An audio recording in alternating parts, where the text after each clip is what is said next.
Bonjour à toutes et à tous, j'espère que vous allez bien aujourd'hui. Alors aujourd'hui on se retrouve pour la mise à jour de Luminar Neo, la version 1.20, d'accord. Nouvelle version de Luminar Neo.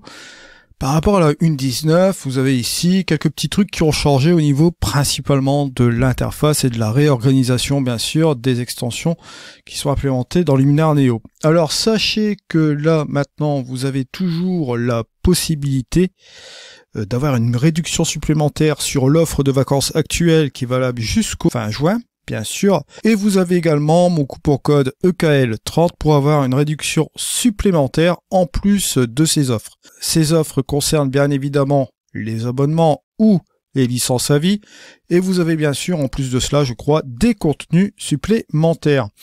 Alors bien sûr, là au niveau de cette interface de Luminar Neo 1.20, vous allez voir ce qui a changé déjà, c'est au niveau des icônes. Vous allez remarquer que les icônes ont quelque peu changé, et surtout au niveau de l'interface d'édition, je vais vous la montrer juste après. Là vous allez voir que bon, ça a été réorganisé, bon vous avez les outils génératifs qui sont ici. Tout ce qui est extension, là, c'est à partir de maintenant que ça va changer. Voilà, vous avez tout simplement ici les outils de fusion qui sont organisés comme ceci, avec la fusion HDR, avec bien sûr l'empilement des mises au point, focus stacking, l'assemblage panoramique, et bien sûr vous avez les agrandissements. Alors si vous allez directement ici dans le menu édition, même si vous restez dans cette formule ici de catalogue, vous avez bien sûr les extras. Vous allez voir ici que ça a un peu changé aussi également. Vous avez aussi également mes packs de presets qui sont disponibles sur le marketplace, je vous le rappelle aussi. Vous trouverez aussi les liens dans la description de cette vidéo, ce sont des liens affiliés bien sûr. Alors dans le menu édition, on a des choses qui ont changé aussi également, vous allez le voir. Au niveau de la qualité d'image, vous voyez qu'il y a un onglet qui s'est ajouté juste ici avec le sans bruit RAW et la netteté renforcée au niveau des extensions. Vous avez retrouvé, vous voyez ici, les autres extensions. Je vous rappelle, pour rappel ici, dans le catalogue, vous avez Fusion HDR, empilement, l'assemblage panoramique et l'agrandissement. Vous avez ces trucs-là. Ça fait 4. On retrouvera bien sûr, donc comme je vous l'ai dit ici, dans la qualité d'image, sans bruit RAW et bien sûr, la netteté renforcée.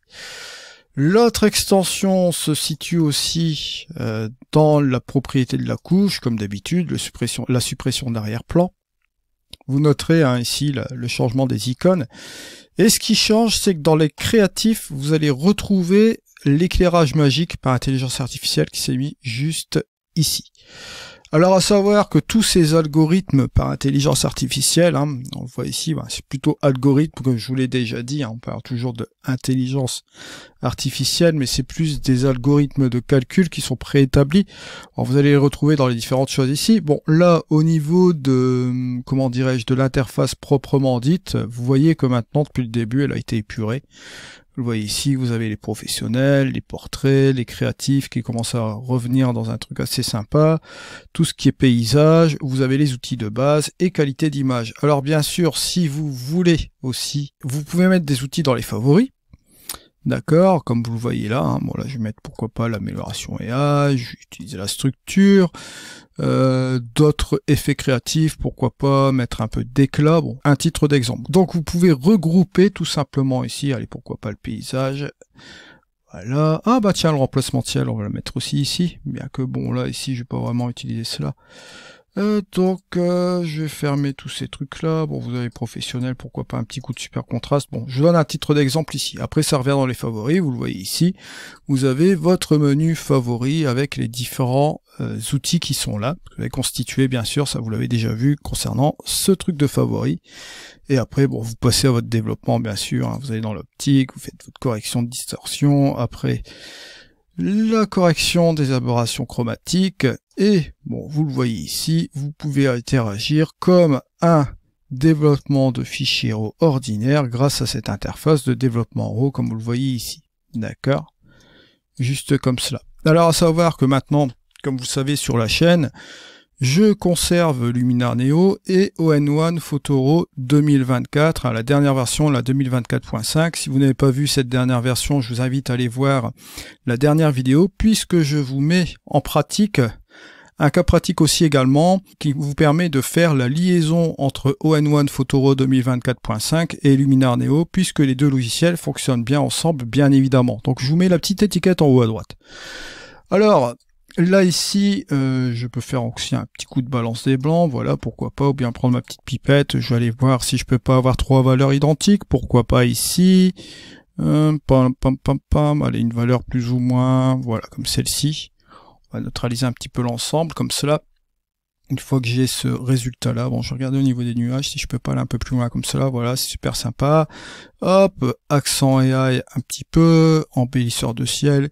Allez, une édition assez rapide, on va pas chercher midi à 14h, c'est juste pour vous montrer encore un petit peu les fonctionnalités. Bon, là, vous avez un petit avant-après, petit truc sympa. Allez, ce qu'on va faire, c'est pourquoi pas ajouter un petit coup de super contraste, tiens, dans certaines zones de l'image. Ici, on va y aller mollo, je sais pas moi, un peu dans les ombres, un peu dans les tons moyens, allez, et un petit peu ici, dans les hautes lumières. Et voilà, le avant-après, voilà, c'est un petit truc léger comme ça. La vignette, la vignette, la vignette. On va se mettre sur la petite vague là, ici. Au niveau de la vignette, on va partir ici, voilà.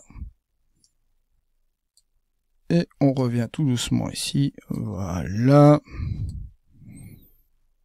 Comme ça, on ferme un petit peu l'image comme cela. Et ça fait sympa tout de suite, vous voyez, au niveau des couleurs. Maintenant, si vous voulez encore aller plus loin, allez, un petit peu de saturation en plus au niveau des couleurs, où on va saturer un petit peu tout cela, voilà. On peut même aller un petit peu plus loin, et allez, hop. Pourquoi pas désaturer simplement la couleur bleue. Voilà, juste comme cela. Et interagir avec des couleurs qu'on pourra avoir aussi dans la photo ici. Là, je vois sur ces 3 couleurs là. Un petit avant-après, voilà. Bon, ça c'est rapide. Donc vous voyez un petit peu comment cela marche, bien sûr. Bon, un petit tour d'interface assez rapide, puisque vous voyez que cette version 1.20 a eu quelques changements au niveau de son interface, tout simplement, hein, utilisateur. Par rapport à la 1.19 aussi, il y avait eu quelques petits changements aussi également, hein. Je vous rappelle tout ce qui a été fait, bien sûr.